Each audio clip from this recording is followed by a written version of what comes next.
Okay, these are my test racks. Eventually, everything's going to end up on the roof up there. But I've got 35 panels that are all different condition. Some of them are got hail strikes, some of them got damaged during shipping, some got damaged during installation. Anyhow, I have tested them. All of these that are out here right now, I've tested them, and I have found some have, well, they all have about the same open circuit voltage, around 44, 45 volts, and so you really couldn't determine very much about the quality from that. It's the current that tells the story. And I was just using a multimeter, and it's just not good enough. So I bought I think it's EY800W. It's a solar panel tester. And I was able to determine the maximum power point of all of these. And what I found that if you take that and write down all the current from, identify each panel, and then build your spreadsheet, shows you how much current is they put out on a bright sunshiny day. And what I did is I sorted these panels into two groups, ones that are greater than 10 amps and ones that are less than 10 amps. And I went from about 3.5 kW up to over 5 kW by grouping those. I've got 9 panels that are in the greater than 10 in a series string, and behind that I've got the other panels that are less than 10 amps. And so anyhow, it's about 10:30 in the morning, and the sun is just now breaking past that big tree right there. So the back panels will start working here in probably another 30 minutes. So I'm going to go inside and see what they're doing right now. Okay, what I've done for the inputs to this system, they're on the other side of this wall, and they are EG4 6500EX, and I brought out the PV1, PV2, PV1, PV2. I need to caulk those. They're not quite tight enough to keep the crickets from getting inside. But anyhow, that's the inputs, and I'll bring them wires down from there right into the panels. And these right here are just stacked up. I haven't really tested these right here. Those over there are bad. They're very underperforming, so they're in my bad pile. Okay, this is where I live most of the time. This is where the grid used to come into the building, and that's when there was no solar, even a dream. But this is powered the building from the grid. I'm going to have to replace this with much bigger wire. I've only got 10 gauge wire coming from the main panel out to here, so that's going to have to change. I'm going to go to some very large wire. I got to get some that is variable, but anyhow, that's beside the point. This is my building. I live out here most of the time when I'm playing. I've got my TV, my computer, all my tools, battery chargers, my oscilloscope, power supplies.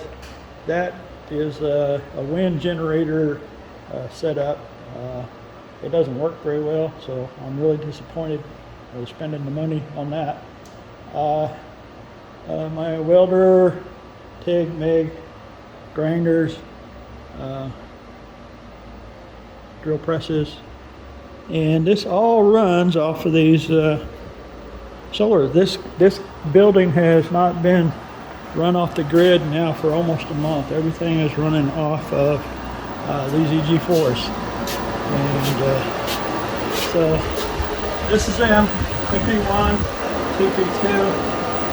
It is, let's see what time it is. It's 10:44 in the morning, and we're doing 3.94 kW. It'll peak out at about 5. That's what it was over yesterday. 5.3.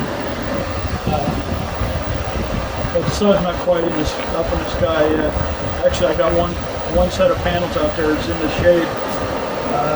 So the solar panels come in through the wall here from the back of the shed, and up in here, both sides. I've got 2 on this side and just 1 hooked up here, and it's not doing very much. It's just a test system. This is my outputs from the solar panels from the EG4s. Goes into here, supplies the rest of the building through here, and I've got these 2 current sensors that are connected to these 2 meters here. So far, I have generated, or the EG4s have generated on phase 1 4.49, or just call it 450 kilowatt hours, and phase 2 has made 167 kilowatt hours. And from the grid, I have pulled about 52 kilowatt hours on phase 1 and 59 kilowatt hours on phase 2. And what I found that when the sun goes down, the power required to keep these guys alive and awake comes from the grid. It does not come from the batteries unless you disconnect the grid. That's pretty much it. I've got this little guy, keeps it nice and cool back there. This is like this is about 1.3 kW. All the lights and all the other stuff in here is about a kW. So the power that this building is drawing right now is just over 2 kW with the air conditioner running, and 1.8 kW of the solar is going into the battery. So far I'm pretty pleased with this. Eventually I'm going to take this 125 amp breaker, put it in here, and run it back to the house. I've only done one experiment where I hooked up the house to this, and I ran it through the original 10 gauge wire, and I supplied the house with the air conditioning and the lights for about 20 minutes, and then I got kind of scared that it might burn up the wire, so I shut it down. But I was able to run the AC and the lights and the TV in the house off of these 2 guys. So I'm getting more and more confident that this is going to work for me, and eventually I'm going to put another current meter on that ground lug there, so I can see how much battery or how much draw is coming from the battery. I don't know if that's necessary because I get almost all the information I need from this. Maybe I'll just disconnect that, put those inside the trough, and kind of clean it up a little bit more. That's pretty much it. I'm real pleased with this solar assistant software and the little Raspberry Pi that I bought. I tried using the other one, whatever it's called, and I tossed it out. I just couldn't get it to work. So anyhow, this is my Wi-Fi. It goes back to the house. I've got 3 of those, or actually I got 4 of those spread around my property here. I've got almost an acre here, and I can walk all the way out to the back fence, and I got Wi-Fi. So anyhow, I got a camera in here, kind of watches over this, and if I ever see smoke, then I can come running. And that's just about it for now until I got that big air conditioner up there too I can fire up.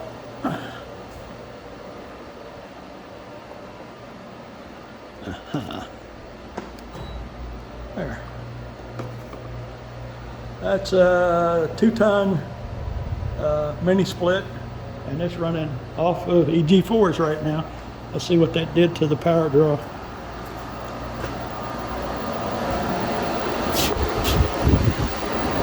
That went up to 2.8. Should be more than that.